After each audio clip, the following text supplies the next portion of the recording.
Ready na Asiel. In 100 meters, turn right. Hello mga kabaching-ching. Tara, samahan nyo naman kami. Ngayon naman, igagala ulit tayo. Gala na may konting stress para kay kuya. Ayan, nung medyo palabas kami ng town, ay medyo traffic pa nga. Hindi ko alam kung bakit, pero nung dumaan kami, ayun pala, siguro may ginagawang daan. Ayun, at sobrang excited nga ng ating baching-ching sa kanyang long drive. Ito ang unang long drive namin dito ngayong taon, dito sa Canada. Wala to sa plano, pero pinadala kasi si kuya para sa training. At dahil nga nasira si Jejemon, wala kaming ibang sasakyan, kundi ito lang si Tweet-to-Beat. And then wala rin namang ibang mag-aalaga kay Asiel, kaya hindi rin ako makakapag-work. Kaya nag-decide kami na sasama na lang nga kami kay tatay para sa kanyang training. 6 hours drive nga ang papunta sa Hinton, Alberta. Bago nga mag-travel, pinapanalangin namin na safe talaga kami at maging okay rin si Asiel sa aming biyahe. Sobrang dami nga naming baong toys niya para habang bumabiyahe hindi siya mainip at paiba-iba ang kanyang gagawain. Usually kasi talaga 30 minutes lang ang tinatagal ni Asiel para tumambay sa sakyan. After 30 minutes ay tinatopak na rin siya, kaya ang dami naming props para pasiyahin siya. Ayun nga, una laro-laro muna siya, and then nung medyo nagtotopak na talaga siya is pinanood na natin siya ng cellphone. Buti na nga lang at nasa mood tong si Asiel, ayan na tingnan nyo, nagpo-beautiful eyes pa siya. Halos 1 oras na rin kami nagbabiyahe ng mga oras na yan. At yung 6 na oras nga, umabot kami ng 8 oras dahil pa stop-stop din kami. Raise hands up high. Hands up. Hands up. Nang mga oras nga na to ay nap time na ni Asiel at ayan, medyo inaantok na siya dyan. At kagandahan talaga dito sa car seat niya na to is kapag kagising siya, pwede namin siyang iharap at nag-iinip siya. Nanonood lang siya ng mga cars. Pero naman kapag inaantok na siya, ayan, hinaharap ko na siya sa akin.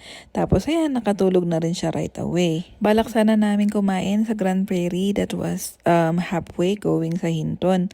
Pero yun nga, tulog si Asiel, kaya hinayaan na lang muna namin. Kumain na lang muna kami ng snacks na baon namin sa sasakyan, and then nung medyo nag-stop dahil nga sa may ginagawang kalsada, ayan si Asiel nagising siya, pero ang ganda ng mood niya kasi 3 hours siyang nakatulog. Buti na lang talaga at nakahanap pa rin siya ng mahaba. Slowly, slowly, slowly, slowly. Where's your tongue? Tongue out? That's lights. Lights. Lights. At ayan nga, nung nagising siya ay nag-snacks din muna siya. Wala kasi ganong istapan dyan dahil puro bundok. Kaya dire-diretso na lang kami hanggang makarating kami ng Grand Cache. At nung dumating nga kami, dito kami kumain sa Dairy Queen naman. Sa Dragon Palace nga sana para may kanin, yun nga lang sarado sila pag Monday. Tapos sabi ni kuya sa A&W sana kami, pero sabi ko may A&W naman sa town. Medyo nakakasawa, let's try something new. At ayun nga, nakita namin tong Dairy Queen. It's not new, pero nakakamiss din kasi eh. At ito namang si Asiel, nung nakita yung french fries, ayaw nang kainin yung grapes niya. After nga namin kumain, ay umalis na rin kami kagad kasi 1.5 hour away pa yung pupuntahan namin.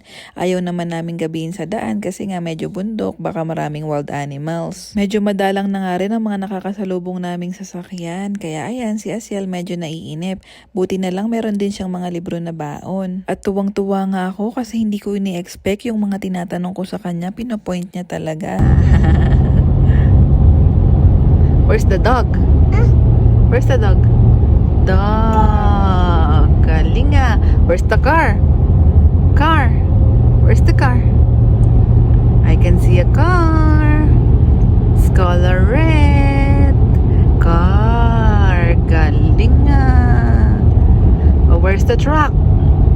Where's the truck? Outside? Outside pala ang truck. Oh, where's the apple? How about the apple? Where's the apple? Apple. Where's the cheetah? Cheetah. Do you know what cheetah is? Cheetah? Cheetah. Tatay doesn't know the cheetah. Cheetah. Galing naman ang baby ko. Amazing. Oh, where's the banana again? Oh, banana. Where's the banana? Banana. How about the dog? Dog. Very good. At medyo na-amaze nga talaga ako kay Asiel kasi hindi ko alam na alam niya na rin yung mga nasa book na yan. Kasi minsan binabasa ko lang sa kanya parang wala naman siyang pakialam.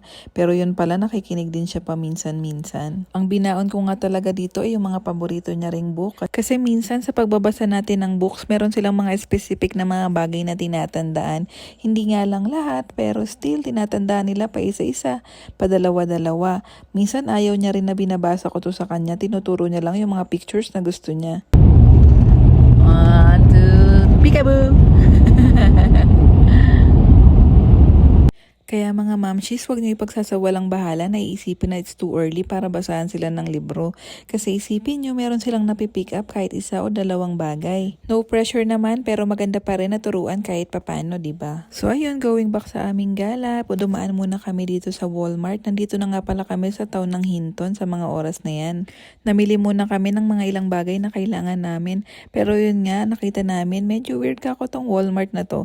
Ilan lang yung mga prutas ang mga pagkain na pagpipilian. Ang meron nga lang sila is apple at watermelon, then orange, then the rest wala na, wala ring saging. At ayun nga sinabi sa akin ni Ate Ea, bilang dito rin siya dati tumira, is nasa IGA daw pala ang mga bilihan ng mga prutas at mga vegetables. At ayun nga natapos kaming namili, dito naman na kami sa hotel. Dito kami sa Super 8 nakapag-book kasi 2 minutes walk lang to mula sa pagsaseminaran ni Kuya. Doon kasi siya sa Best Western Hotel, yun nga lang, fully book sila kaya hindi na kami nakapagpabook doon. At ang sabi ko ngay okay na dito para hindi na laging iaalis yung sasakyan para papunta doon kasi baka mamblema pa siya sa parking. At least dito magwo-walk na lang siya. At ayan nga si Asiel, mukhang na-miss niyang lumakad kaya nagtatry ulit maglakad-lakad dito. Mukhang okay rin naman sa town na to at sa hotel na to kasi medyo tahimik. Pagkatapos nga namin mag-check-in, sabi ko kay Kuya, sige na kunin mo na yung mga gamit.